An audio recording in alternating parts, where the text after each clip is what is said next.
Shalom, selamat berjumpa kembali saudara-saudari yang dikasihi oleh Tuhan Yesus Kristus.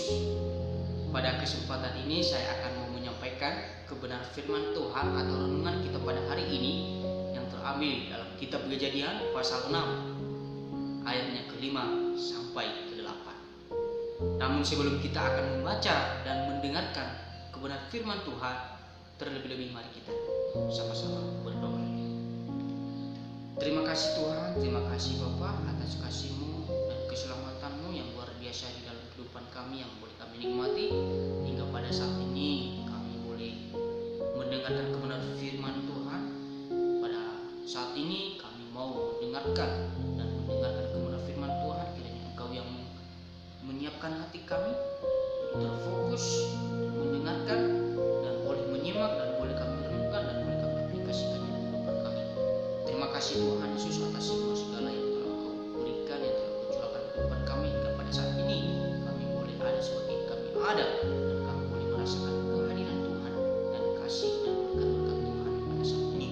Terima kasih Bapa, inilah kehidupan kami, kiranya Engkau yang menyertai, kiranya Engkau yang memimpin kehidupan kami sampai awal kami mengakhirinya. Terima kasih Tuhan Yesus, dalam ucapan syukur kami dan berkat-berkat yang kami terima. Oleh karena itu siapkanlah hati kami, kiranya Roh Kudus-Mu yang menjaga kami dan memimpin kehidupan kami. Dan pada saat ini terima kasih Tuhan Yesus, terima kasih Bapa. Haleluya, amin. Salam saudara-saudari yang dikasihi oleh Tuhan Yesus Kristus dimanapun berada. Namun pada saat ini mari kita sama-sama belajar dan merenungkan kebenaran firman Tuhan yang terambil dalam kitab Kejadian pasal 6 ayat 5 sampai 8. Mari kita sama-sama membuka Alkitab kita, mari sama-sama kita membaca. Firman Tuhan berkata, ketika dilihat Tuhan bahwa kejahatan manusia besar di bumi dan bahwa segala kecenderungan hatinya selalu membuahkan kejahatan semata-mata, maka menyesallah Tuhan bahwa Ia telah menjadikan manusia di bumi dan hal itu memilukan hatinya. Berfirmanlah Tuhan, Aku akan menghapuskan manusia yang telah Kuciptakan itu dari muka bumi, baik manusia maupun hewan dan binatang-binatang, melata dan burung-burung di udara, sebab Aku menyesal bahwa Aku telah menjadikan mereka. Tetapi Nuh mendapatkan kasih karunia di mata Tuhan. Saya akan memberikan tema kita pada pagi hari ini, yaitu kasih yang di tengah badai. Pernahkah saudara-saudari menjumpai orang yang mengabaikan kebenaran firman Tuhan hingga pada akhirnya hidup mereka mengalami penderitaan dan mengalami kebinasaan olehnya ada badai yang begitu besar yang meliputi bumi? Kira-kira apa yang saudara lakukan? Kira-kira inilah yang dialami oleh manusia pada zaman Nuh ketika mereka tidak mau mendengarkan kebenaran firman Tuhan. Mereka tidak mendengarkan, mengabaikan kebenaran firman Tuhan hingga pada akhirnya mereka mengalami sebuah yang begitu besar, yaitu badai yang meliputi bumi pada zaman Nuh. Kenapa badai? Kenapa badai meliputi bumi? Karena kejahatan manusia telah datang kepada Tuhan hingga pada akhirnya bumi melampaui dan meliputi bumi yang begitu besar badai, hingga pada waktu itu seperti yang dikatakan di dalam ayatnya ke-6, maka menyesallah Tuhan bahwa telah menjadikan manusia di bumi dan hal itu memilukan hatinya. Oleh karena mereka telah berbuat dosa, oleh karena mereka telah membuat kejahatan di bumi, maka apa yang terjadi saudara-saudari yang dikasihi oleh Tuhan Yesus Kristus? Kita tahu bahwa Tuhan mengetahui kecenderungan hati manusia di dalam dosa manusia sejaman Nuh kepada waktu itu. Ingat bahwa mengabaikan firman Tuhan adalah awalnya kehancuran.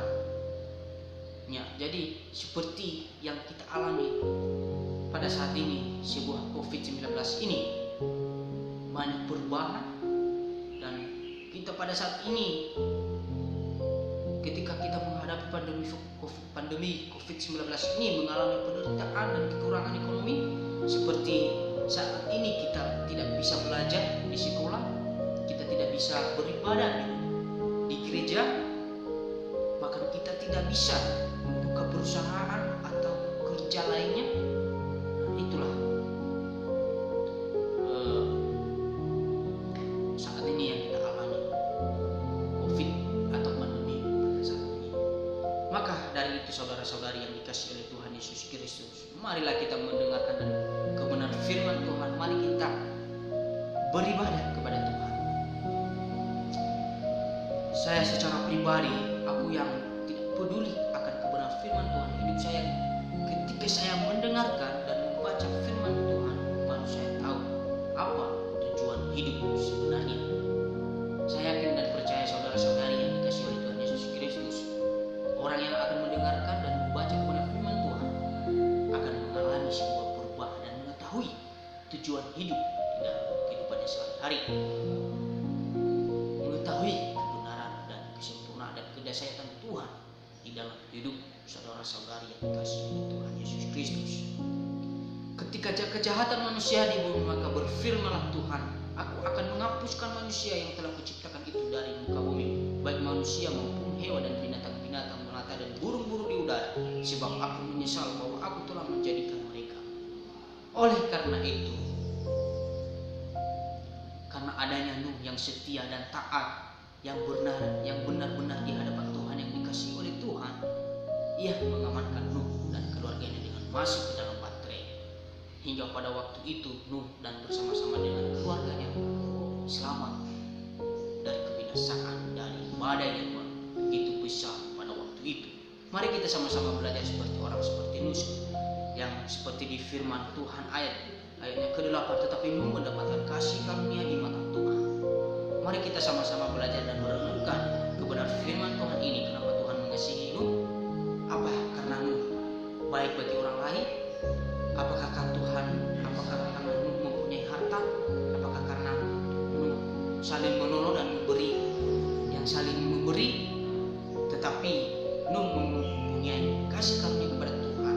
Kuncinya adalah satu, Nuh mendengarkan kebenaran firman Tuhan. Kedua, taat dan melakukan segala sesuatu yang difirmankan oleh Tuhan. Iman yang kuat terhadap Tuhan. Oleh karena itu saudara-saudari yang dikasihi oleh Tuhan Yesus Kristus, mari kita sama-sama belajar dan merenungkan kebenaran firman Tuhan ini. Marilah kita sama-sama berdoa terus buat bangsa dan negara kita pada ayat yang kita alami pada saat ini. Oleh karena itu, demikianlah kebenaran firman Tuhan secara singkat. Kiranya firman Tuhan ini dapat memberkati kita semua, dapat mengubah dan tahu kebenaran firman Tuhan. Semangat terus, dalam Tuhan Yesus memberkati.